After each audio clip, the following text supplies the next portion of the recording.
PM Shri വിഷയത്തിൽ CPM-നോട് ചോദ്യങ്ങളുമായി CPI മുഖപത്രത്തിൽ ലേഖനം. സാമ്പത്തിക പ്രതിസന്ധിയുടെ പേരിൽ ആദർശം പണയം വയ്ക്കാനാകുമോ എന്നാണ് ലേഖനത്തിലെ ചോദ്യം. ഫണ്ട് നൽകില്ല എന്ന കേന്ദ്ര നിലപാടിനോട് പോരടിക്കുകയാണ് വേണ്ടത് എന്നും PM ശ്രീ വിഷയത്തിൽ സർക്കാർ നിലപാട് ഇടതുപക്ഷ നയങ്ങൾക്ക് വിരുദ്ധമാണെന്നും ലേഖനത്തിൽ കുറ്റപ്പെടുത്തുന്നു. AK സ്റ്റെഫിനുണ്ട് വിവരങ്ങളുമായി. Stephin, good morning. മുഖപത്രത്തിൽ എഴുതിയിരിക്കുന്ന ലേഖനത്തിൽ എന്തൊക്കെ കാര്യങ്ങളാണ് ചോദിക്കുന്നത്? ശക്തമായി ആഞ്ഞടിക്കുന്ന വാക്കുകൾ എന്തൊക്കെ?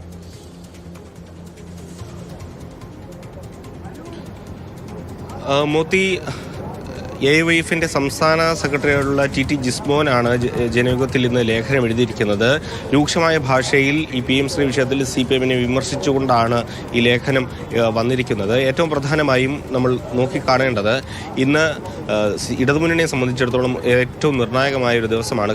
കാരണം കഴിഞ്ഞ 9 വർഷത്തിനിടെ ഇതുപോലൊരു രാഷ്ട്രീയ പ്രതിസന്ധി ഇടതുമുന്നണി അഭിമുഖീകരിച്ചിട്ടില്ല. അതിലാണ് PM ശ്രീ വിഷയത്തിൽ എത്തി നിൽക്കുന്നത്. CPI-യെ സംബന്ധിച്ചിടത്തോളം അവർ പറഞ്ഞ അതേ നിലപാടിൽ തന്നെ ഉറച്ചു നിൽക്കുകയാണ്. ഒപ്പം തന്നെ ഈ ഇന്ന് നടക്കുന്ന മന്ത്രിസഭാ യോഗത്തിൽ 4 മന്ത്രിമാരെയും പങ്കെടുപ്പിക്കേണ്ടതില്ല എന്നൊരു തീരുമാനത്തിലേക്കാണ് ഇപ്പോൾ CPI എത്തി നിൽക്കുന്നത്. അതിൽ ഒരു മാറ്റവും വരുത്തിയിട്ടില്ല. പക്ഷേ CPM ഇപ്പോഴും സമവായത്തിൻ്റെ ഒരു സാധ്യത തേടുന്നുണ്ട്. അതിനാണ് ഇന്ന് രാവിലെ നടക്കേണ്ടിയിരുന്ന മന്ത്രിസഭാ യോഗത്തിൻ്റെ സമയം മാറ്റിയത്. അതോടൊപ്പം CPM-ന്റെ ജനറൽ സെക്രട്ടറി MA ബേബി, മുഖ്യമന്ത്രിയും എല്ലാം തന്നെ തിരുവനന്തപുരത്തുണ്ട്.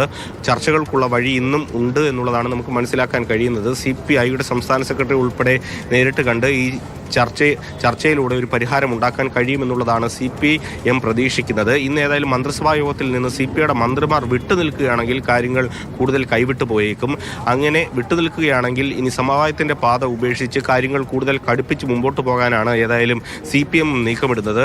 CPI-യെ സംബന്ധിച്ചിടത്തോളം കുറേ ഉപാധികൾ ഇപ്പോൾ മുന്നോട്ട് വെച്ചിട്ടുണ്ട്. അതിൽ പ്രധാനം ഈ PM ശ്രീ പദ്ധതിയുമായി ഒപ്പിട്ട ധാരണാപത്രത്തിൽ നിന്ന് പിന്മാറുക, അത് സംബന്ധിച്ച് പരസ്യമായി CPM പ്രഖ്യാപിക്കുക, ഒപ്പം തന്നെ കേന്ദ്രത്തിന് ഇതുമായി ബന്ധപ്പെട്ട കത്ത് നൽകുക എന്നൊക്കെയാണ് ഉപാധി. പക്ഷെ അത് അംഗീകരിക്കപ്പെടാനുള്ള സാധ്യത ഒട്ടും തന്നെ ഇല്ല. എന്തായാലും ഈ വിഷയത്തിൽ ഇന്ന് നിർണായകമായി സംഭവിക്കുമെന്നുള്ളതാണ് നമ്മൾ ഉറ്റുനോക്കുന്നത്. ശരി, AK സ്റ്റെഫിനാണ് വിശദവിവരങ്ങൾ പങ്കുവച്ചത്.